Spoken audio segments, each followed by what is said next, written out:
Good morning and welcome back to another episode of the Dr. Mollie James Show. Of all the things we talk about on here, one of the things I haven't really covered is being a business owner. For this episode is dedicated to those of you who have a business or want to have a business. I'm honored to have our guest, Melenie Broyles. She's in the exciting industry of etiquette, business experience, kind of a marketing spin. So without further ado, Melenie Broyles, welcome to the show. Thank you so much. Good morning. Good morning. So, one of the reasons I wanted to have you on is because, as a business owner, especially in medicine, what we do is so important for our patients and our outcomes.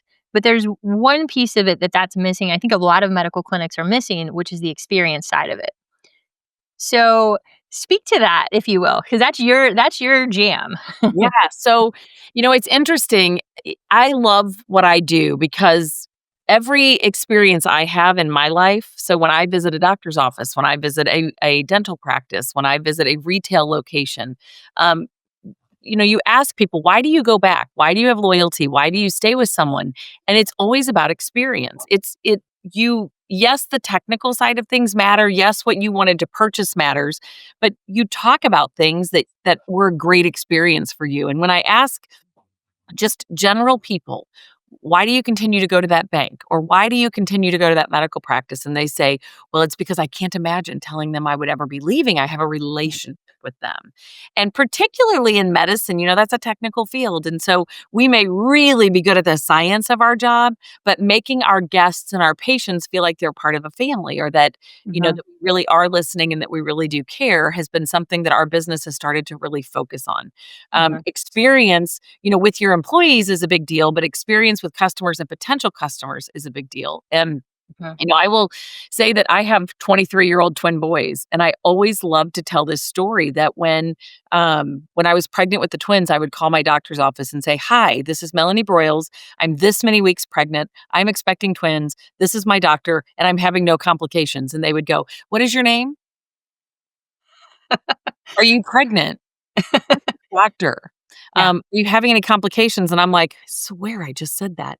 Just And so that not listening, right, or making somebody feel heard, in those circumstances is a really big deal. Yeah, absolutely. And I think a lot of, especially in the medical industry, I think people forget that. They think if I just take really good care of the patient, I do the right antibiotic, that's all it is. And it's just so much more than that. Tell us how you got into this field and kind of exactly what you do for business owners and how you consult. Yes. So it's an interesting story. I am not a speaker by trade. And, I'm really well known, particularly in the St. Louis market as Etiquette St. Louis, across the country, Experience 360 partner. But it was fascinating. I am an HR person, a human resources person by education and by the beginning of my career. And when Mhm. I started in human resources, I loved what I did. I always worked for smaller organizations because I loved the strategic planning side of things. I loved to have input into strategy and how we did business. And so I had some really cool jobs ranging from manufacturing to finance to packaging, union manufacturing, non union manufacturing, all kinds of different experiences. And I loved what I did. But there came a point for me where I literally had an employee come up to me and she said, "Melanie, I have missed out on my last three promotions. I have applied for these jobs and I'm getting passed over every time." And I had that really uncomfortable moment as an HR person where I said, "I don't know what it is, but nobody can see you at the next level." Mm.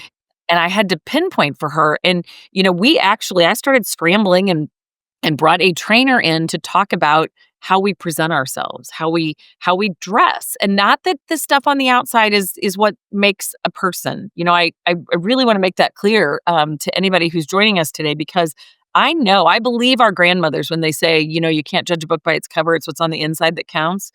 However, if people can't get past what's on the outside, they will never get to the gifts and talents you possess on the inside. Mhm. And we all have to look the same. It doesn't mean we all have to have the same hair color, same taste, same clothes, but it Mhm. does have to be aware of how we come across and how we Mhm. present ourselves.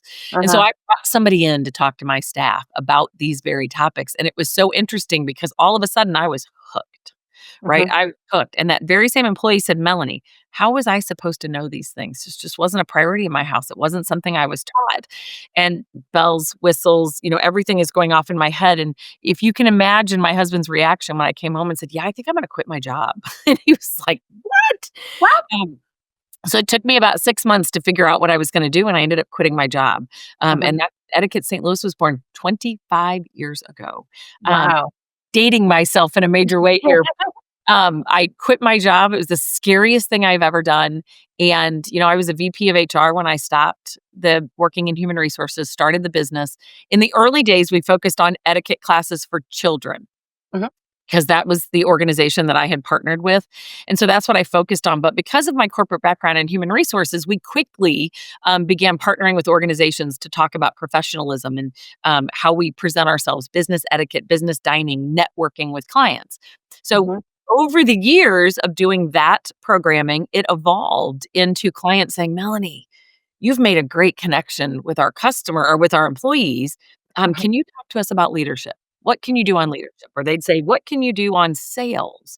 Melanie, what can you do on whatever the topic was? And really, we were born at that moment as a training organization, as a Mhm. company that partners with organizations to look at what they need to get themselves to the next level, and then really customizing content that gave their employees the tools they needed to be more successful. Mhm. Yeah. The topics began to go all over the place. And it really became an interesting way to do it. I remember the first time that I was asked to do sales training specifically. I was like, I'm not a sales trainer. And they said, no, but you're a relationship person. And I Mm. went, you know what? You're right. I don't want to teach people to sell somebody cheeseburgers when they're asking for tacos. I'm gonna teach you to listen to your customer and find out what they need and Mhm. create credibility. And so that is when, Experience 360 Partner was born. My daughter, Sarah, came on board and works for us full time.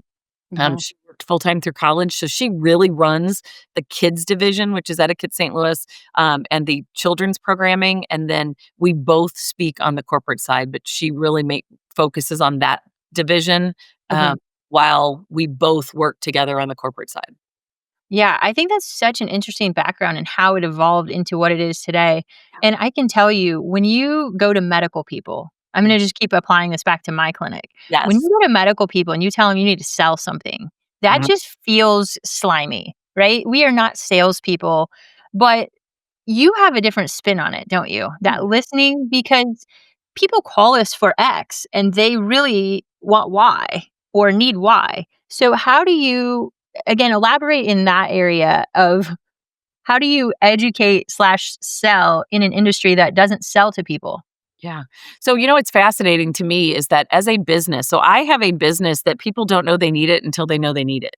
Mhm. And you're kind of in the same boat, right? So people know that they need medical care, but they don't really know what they need. I mean, Google, we laugh. I'll say, Rich, this is wrong with me. And he'll laugh and say, did you get that off Google or did you call Dr. James? So it's, well, Google, and Google is literally the worst thing that could have ever happened. So as consumers and patients, we think we know what we need. But in Mhm. practice in particular, people come in and what you guys do so well is listen. And I think that's what I work hard to help organizations do is listen to their customers. And for you, I would say, is it selling? I mean, it is because you have products and services and extra experiences that Mhm. can help. But I always look at it as actually listening to your customer and educating them about what they need is Mhm. not really selling. It's serving your Yeah. customer really from your heart because it's not about what you want them to have. It's about what you hear them say and applying the services and the options that you have to fit Mhm. their needs. And I Yeah. think that makes everything really different. And I think we're almost in the opposite boat to keep applying it back because I don't oversell to people. And then they're like, why didn't you tell me? I want to do that. Yeah. Oh, that I could do that too. And so it's actually a flip to the other side. Um, Go ahead. And I don't think most consumers understand that. I think everybody's really skeptical, and so I think when Mhm. we come in, we talk about how do you be a good listener, right? And so while, your practice has really captured that, I think that's what makes yours different than the general medical community because most of us have been going to doctors for many years who Mhm. have 3.5 minutes in the room with us. And 3.5 minutes, you're like, I didn't even get out everything I needed to say. And Mhm. when we're talking to employees at organizations, we're saying things like, did you hear what they said? Did you spend enough time with them? Um, I was told early on I had an employee who worked for me and she said, "You need to stop customizing everything you do." And I said, "What?" And she's like, "You're making my job hard because everything we do is different." And I said, "Yeah, because everybody needs something different." Mhm. Um, feel Yeah. like that's what's always made me have the ability to connect is that I can't talk to your practice the same way I would talk to a Harley Davidson dealership or Mhm. a manufacturing facility because their needs are different. And so when we think of medical practices, every single patient's need is different. And so, I would always say to your team, and your team believes this, but I would say to your team things like this: you're not selling, you're building a relationship, you're listening, and you're helping patients understand what they need and what we have that fits that need. Mhm. Yeah, absolutely. And one of the things I've talked about in other places is traditional medicine is selling the product of an appointment. Like, they just wanna like, you just show up for your appointment, it's a billable event. We are our product, if you will, is results. And so it may be 1 visit, it may be 10 visits, but it's the, final outcome, and I think that's a totally different perspective.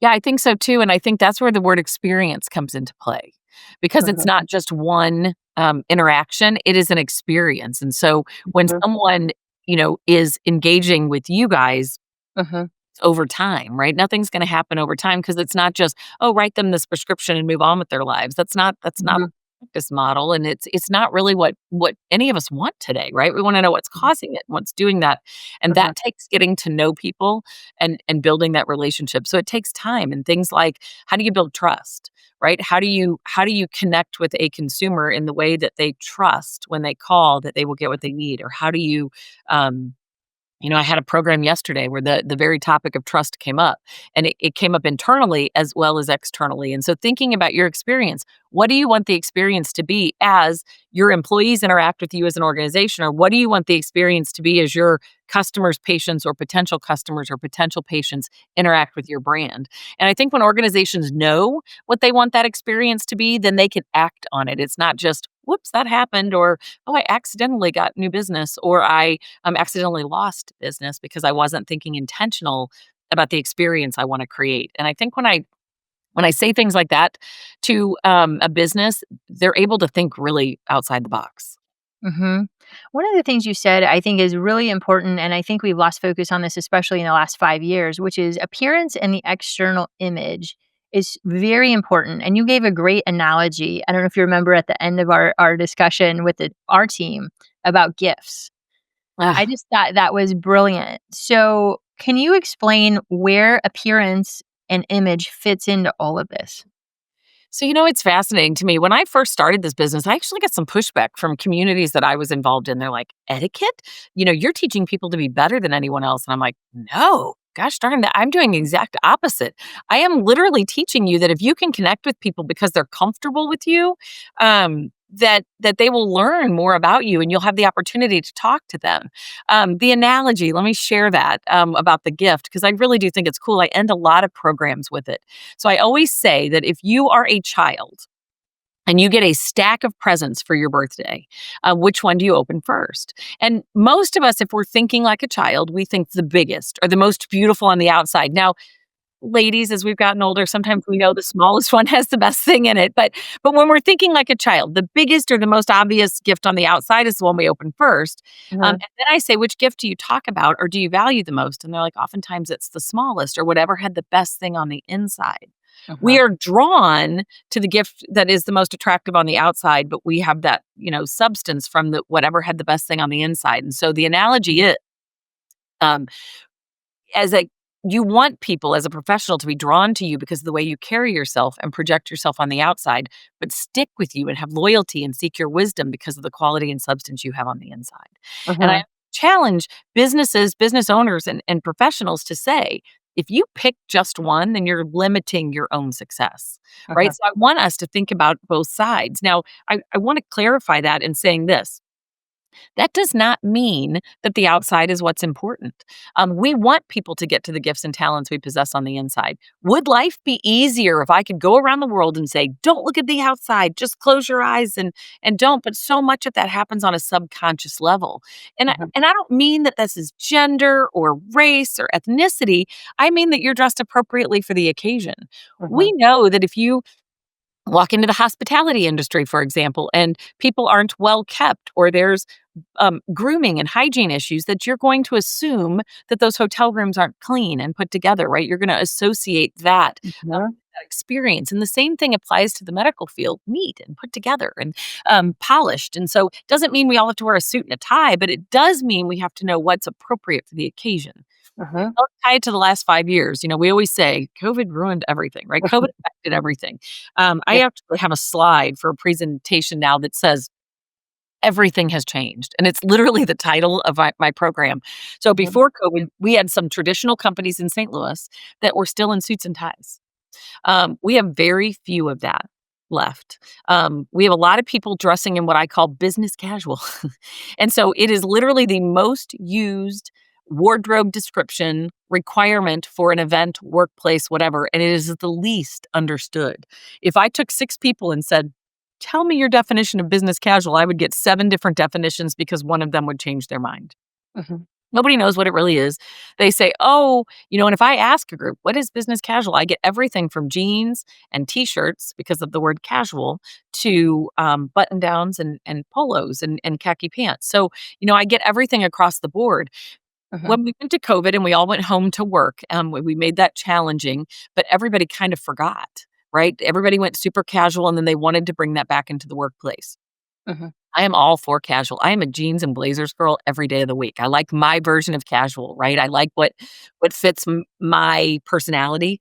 I love that every day of the week. Mhm. However, I know when it's appropriate and when it's not appropriate. And so there is a really strong push right now for employees to come in what they would have worn at home. And businesses are reeling. One, trying to get people back into the office, but they're also reeling, getting people to find ways to put themselves together. The Mhm. ones that are being most successful with this right now are doing some kind of um, a mix, where they allow casual, but they still want you to look polished and put together like you are coming to work, not like you just rolled out of bed. Um, Mhm. and one of my biggest pet peeves, I've had clients for years where some of their employees end up being connections of mine on social media. Mhm. And I will see them at work in a training program, and, they look like they just rolled out of bed at work. And then Mhm. social media, when they go to an event, I'm like, "Wow, I didn't even know that you were that put together." And then Mhm. I'll ask them, like, "Tell me, help me understand this." And they'll say, "Well, nobody at work cares what I look like. I'm not trying to meet people." And I'm like, "Except your customers. Like, what must they think?" And so Mhm. I think people are really discounting that. And I Mhm. think it's even worse for those kiddos that graduated during COVID because they don't even know, right? They Yeah. walked into this remote, rolled right from bed to their computer screen, and when their boss said, "Hey, let's turn on cameras," they had a panic attack because Right. they had no idea that was coming. Mhm. Absolutely. If you had I think this actually impacts women even more than men, because men, I feel like they kinda have it easy, right? They can get a recipe going, and they don't have to worry about a lot of the details, the makeup, the hair, the lashes, the jewelry, all of that. They have it so easy. But if you had to give a female just kind of 1 or 2 bullet points of how to up their wardrobe to Mm. look more, presentable, what what advice would you give them? What are the game changers you see? So the first thing I would say is don't try to be the most casual person in the room. Like, Mhm. don't be the person that says, this policy is dumb. I know I work here, but this policy is dumb. So I'm going to see what I can get away with. So that's generally across the board. Don't be the person trying to get away with something. Mhm. Say, this is where I've chosen to work and this is what their dress code is. How can I fit Mhm. within that? Mhm. I also tell people, regardless of male or female, dress for the job you want, not Mhm. the job you have. Mhm. Right. So you and I are business owners. And so we've kind of gotten to the point now, but where we can define the brand. It wasn't like that when I first started out, right? I was part of somebody else's brand and I had to think that Mhm. through. Um, I would say that fit is important of clothing. I would say wear things that you are comfortable, and I don't mean like sweatpants. I mean like that fit you well, right? Know what your fit is, know what your body type is, and wear clothes that fit you well. Mhm. I would say look in a mirror from the front and the back. so many times we don't look at what lines and things look like from the back, and so we don't Mhm. realize a fit issue. Mhm. Um, and then I would say probably that my biggest important thing is to look finished when you go to work. I spent years saying things like, in the business world, a little bit of makeup is appropriate. Your hair being fixed is important. And the pushback was crazy. You can't tell me to wear makeup. I said, well, I'm not telling you have to wear makeup. I'm just telling you Maybe you want to. the image, right, that it sends when you look finished. So I've Mhm. kind of departed from saying, makeup or hair, and I've evolved into what does it mean to look finished, to look put together? We've all seen somebody who strolls into work and looks like they should have spent 10 extra minutes pulling themselves together.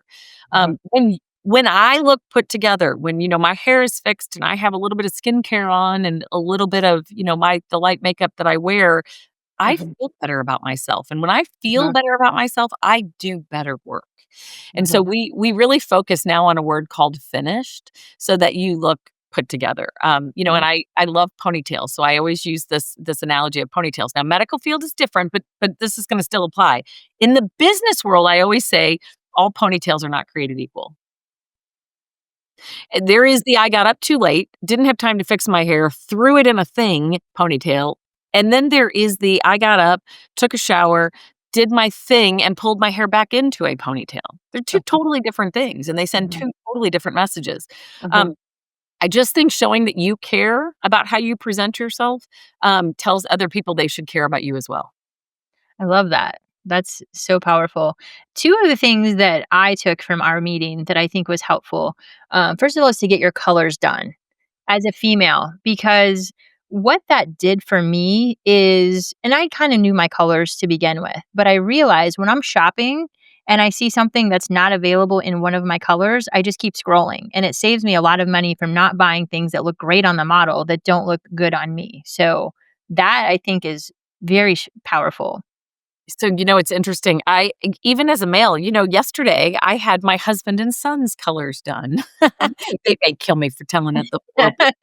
nice. Here's what's interesting, and Molly, for me, I know this stuff. We had teen girl and boy etiquette classes that I used to take felt pieces of cloth from Michael's and tell the girls, find a color you feel great in. I didn't have the science behind it like our Mhm. friend Eileen does. Yeah. But I will tell you that there were moments as a speaker, right? I am in another city speaking to 200 people about professionalism in the workplace, and I'm wearing a cream blazer. And I know the photos didn't turn out well. Well, you know why? Because I'm a summer and I should not be wearing cream. I should be wearing white. And Mhm.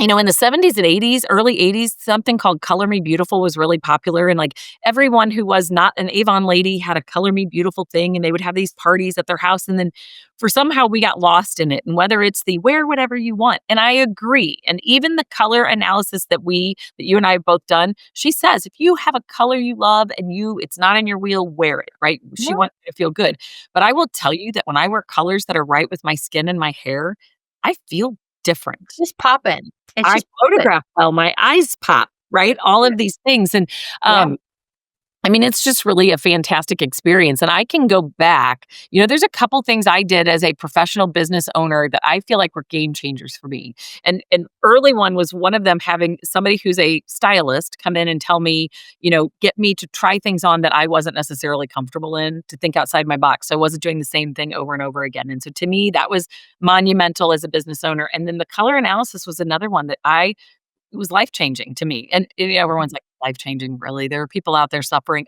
I mean, as a business owner whose brand is built, on image, partially, etiquette, Mhm. professionalism, Mhm. it made me more confident, and here's where I wanna tie all of this into.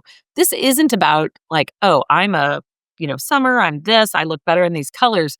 This is about confidence, right? And so, everything that we provide as a tool to our customers, whether it's knowing how to talk to potential customers or build relationships or, getting our colors done or having a stylist come talk to you about what you want your style to be, all of those things create confidence in us. And when we're Mhm. confident, we feel like we can conquer the world, right? And so Mhm. we go in and we talk to businesses, and I'm presenting a better Melanie, and you're presenting a better Dr. James when we feel great about ourselves. And so Mhm. not everybody feels like they have to need that, but it was interesting For me, I'm always like, "Oh, cool eyes means you're a summer or a winter," but I have a family, if whoever knows me knows that I have children with warm hair and cool eyes, right? Redheads with blue eyes. And so interestingly, the twins came out one way and Rich, redheaded blue eyes, came out a different season, and it was fascinating to watch. Um, Wow. but it does help us. Josh was like, "Here, Dad, I'm giving you these shirts because I'm a spring and you're a summer." And I was like, "This is hysterical." Yeah. But it was a lot of fun to do that, and it really did feel like a game changer. Yeah.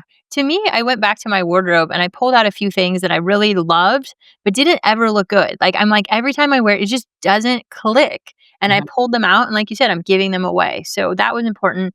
The other thing I found is a very nice blazer. Like, invest in one very nice blazer because you can multi purpose that baby and it just ups your game instantly. You can wear a white t shirt, you can throw it over a dress. So I feel like that was a good one for me too. I agree, and I'm even comfortable one of the questions I'm getting a lot today is sneakers, sneakers. Everybody wants to wear Mhm. sneakers. When I started my career, it was flip-flops. Everybody wanted to wear flip-flops to work, and when at this point, it's sneakers. I would tell you that having a neutral, whatever your neutrals are, like my neutrals are not tan. Molly, what season were you? I'm winter. Okay, I kinda knew that. So your neutral's not tan either, right? So you and I are less beige, we're more gray, Mhm. or even a lavender, right? Our neutrals have a little bit different feel to them. So Uh-huh. having a neutral blazer for each season that you can throw on with whatever, right? The blazer works with pants if you're at a more formal event. The blazer works with jeans and a pair of great, fashion sneakers that are appropriate. Uh-huh. Um, it can be a game changer for anything. So I love the idea of having a blazer that works with anything. I love the idea if you're in a casual setting of having great jeans Mhm. with less distressing so Uh-huh. that you can dress them up and make them more casual. And I love the idea of having great t-shirts or blouses that go under things that fit you well, right? So you can take a t-shirt, which is just a t-shirt, right? A t-shirt is a t-shirt. But if it fits you well and the edges are nice, you can wear it under a blazer, dress the outfit up. You can wear it with your plain jeans and your sneakers with no blazer, and you can look like you're casual on the weekends.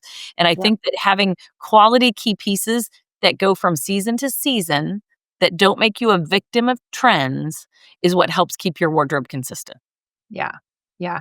And, building on that is an important thing you told my team is that you are a reflection of your brand even when you're not at work. Mm. You're an extension of that. And that meant a lot because you look at people who they have a job somewhere and they go on social media and act like retards and say terrible things.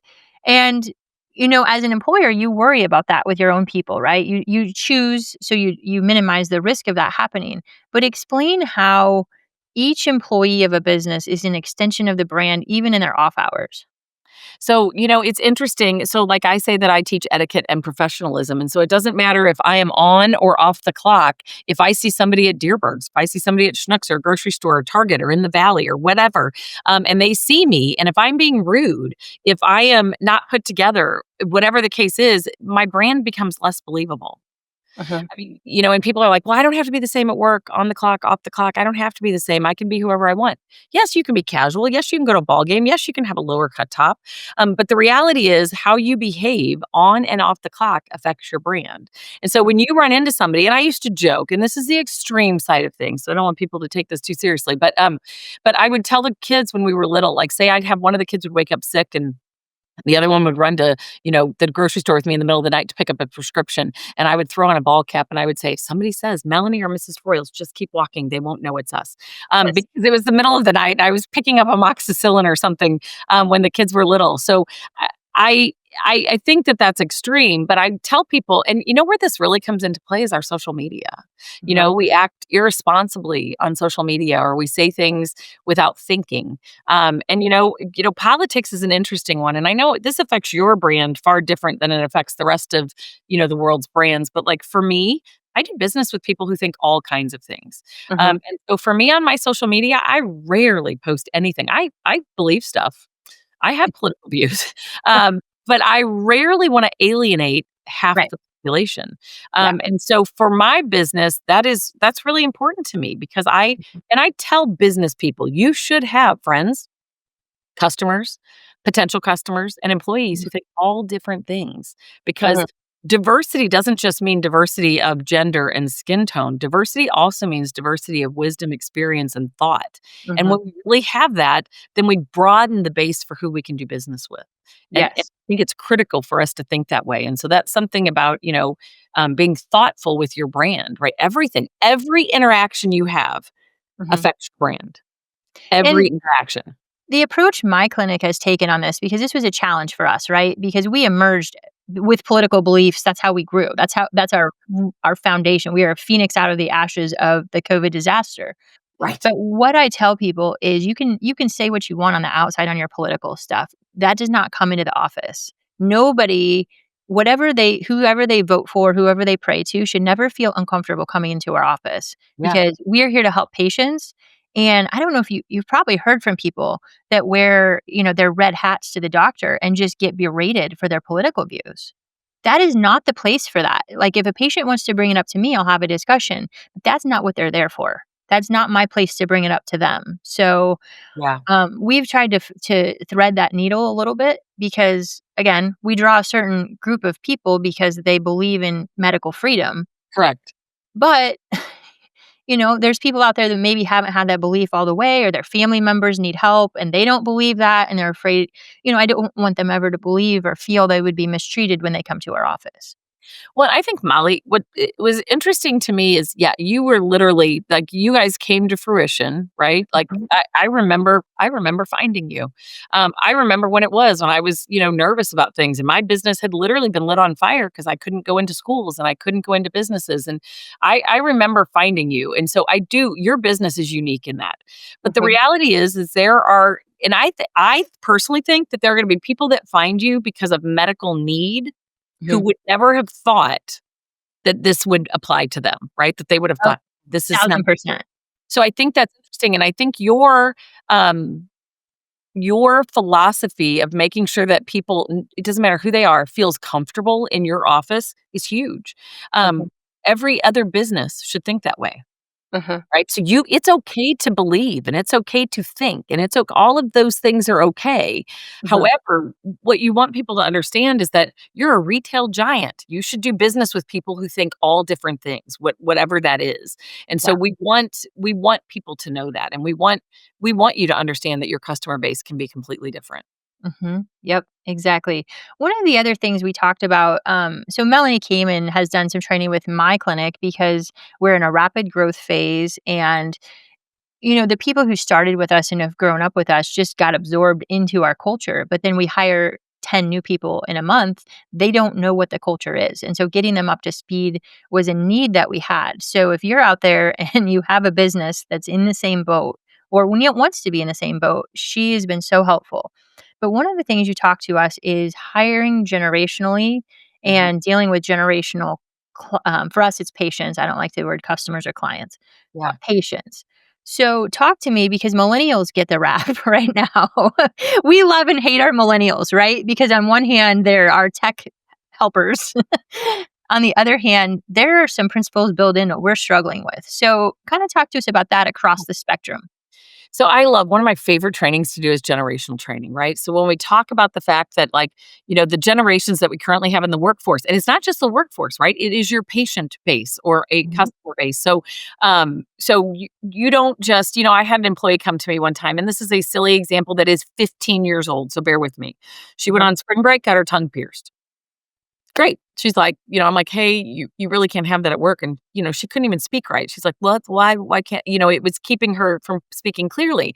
"My generation thinks this is cool." And I said, "Right, but how many of the customers that you waited on today are of that generation?" She was like, "Oh, I didn't think of that." The fact is that we have to connect with all these different generations and understanding them. Baby boomers were born at a time where a handshake mattered. They were loyal to their employer. They stayed whether they advanced or not. I'm Mhm. not saying right or wrong. I'm just giving you some generational things. And the other thing is, people are like, "Melanie, when you talk about generations, you're stereotyping." I am. There are exceptions, right? There are, millennials born to baby boomers that behave like Gen X. Just like that, I feel like that's my, clarifying statement across the board. But the reality is that the baby boomers really cared about a handshake, and they cared that you came to them for Mhm. solutions. They want to be part of it. They want to be able to give you their opinion and their answer. And they always expected you to be prepared, because they were prepared. Mhm. And then Gen X came along and we lit the whole thing on fire, although I think we're quite good, right? Gen X. We're the best. Yeah. And Gen X always thinks they're the best, y'all, so just know that. We're like the toughest kids. I mean, We know tech, but we're not coddled, you know? yeah, we're open to it. We raised ourselves. When I was Yeah, 9, both parents went to work for Gen X. And I remember, like, you'd go to jail for the things, and it was not bad. But, like, I remember being 9 and my mom saying, the key is under the mat if you get home from school before I'm home. And I yeah, remember going in and, like, doing my homework and watching my shows and putting dinner on, like yeah. at 7. Like, we were young. And Mhm, so we're an extremely independent generation. So we think wildly popular. We think really great things about ourselves. mhm. So then Gen X came on and we invented multitasking, and we're sorry for that. We created it. We're bad at it. You're bad at it. Everybody's bad at it. And so that's who we were. But we created job hopping. We created, like, moving around the country and not necessarily staying in the field, where our parents were and things like that.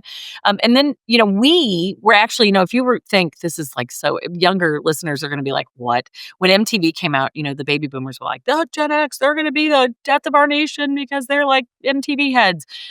So whoever's the bottom of the food chain generally gets the grief, right? And so for a long time, millennials. It's interesting because Gen X, we cared about our neighborhood. We didn't care about the world. Millennials cared about the world, not their neighborhood.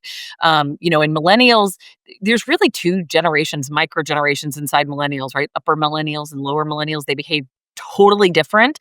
Mhm. They value, the world, and they value the environment, and they value things that are a little bit differently than the previous generations. And they do sort of feel like they got a raw deal, when they got out of school, particularly upper millennials feel like when they graduated, there were no jobs. Um, Borrowing money was difficult, right? There were lots of things that were challenging for them. And so they don't, when I got out of college, it was like, which job am I going to take, right? As a Gen X. And so those things were available to me. And then you get to this Gen Z, who, by the way, was supposed to save the corporate world. The behaviors that the analysts, I don't know who these analysts are, I don't know them by name, but the predictors of generational behavior, Mhm. they said that Gen Z valued a return to business dress. They said that Gen Z was going to bring back loyalty to the workplace. And then COVID happened to Gen Z, right? So things that happen as we're growing up, they create our worldview, right? So Mhm. yes, it's putting people into stereotype, but Gen Z faced finishing high school, right? These are all 4 of my kids, finishing high school and college during COVID. Gen Z faced now sometimes a lack of jobs. Gen Z worked from their bedrooms, and it's interesting to watch how that impacts them. And one of my really prime examples of this was I love to speak, and speaking in person, that's my thing, right? I love it. And COVID was hard on me. And I learned to do this, right? I learned to do this. And I have clients that love that I can do this, and it's great. But the very first stage that I could get back on was May of 21, was Mm. the first stage crowd that I was able to get back on. And I could not believe how excited I was. And my daughter came with me. And all these people like, Melanie, and, we're hugging if people were comfortable, whatever, I was. And, Mhm. so, people are like, "Oh my gosh, it's so good to see you." And my daughter at the time, who graduated college in April of 2020, Mm.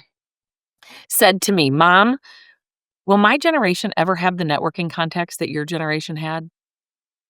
It's a great question. She said, "We're never gonna do this. We started working at home behind computers. We're never gonna get out and do this." And she said, "What's gonna happen to us?"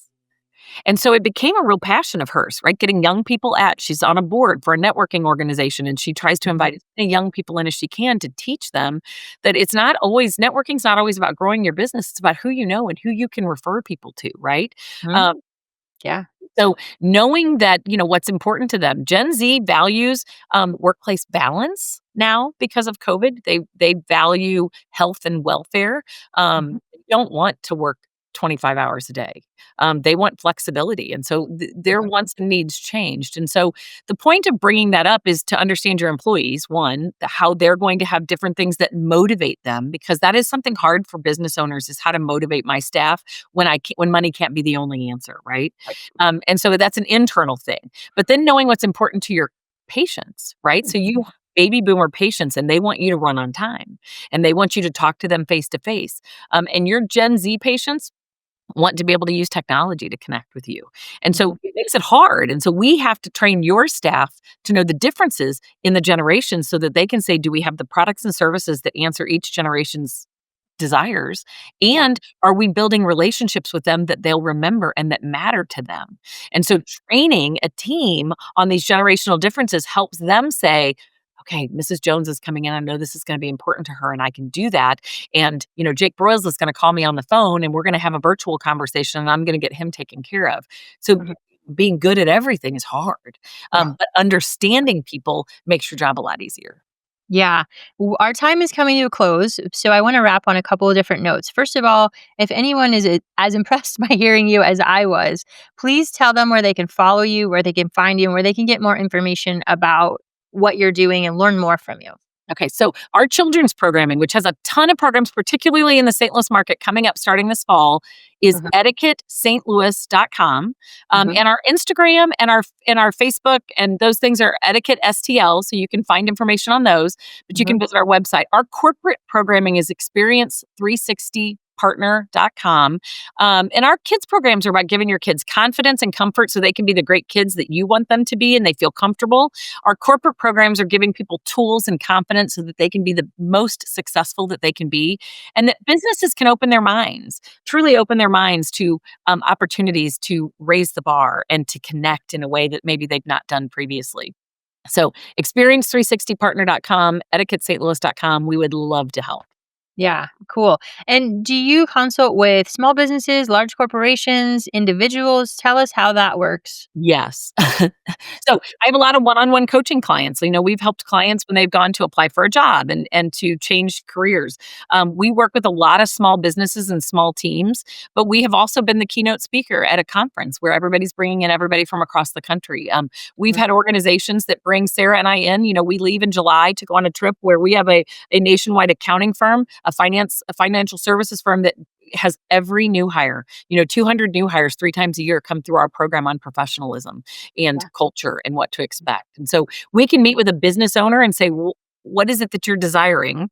Mhm. What is the culture you want?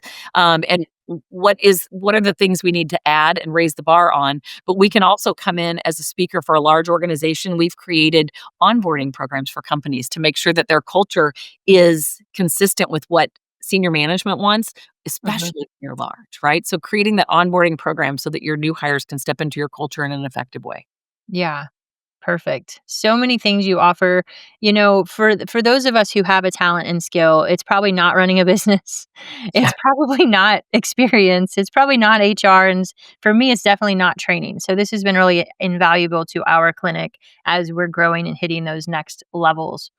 If there's somebody out there that's wanting to open a business or struggling with their own business, what one or two pieces of advice would you give them to get started or to make sure they're hitting the right things so they can be successful?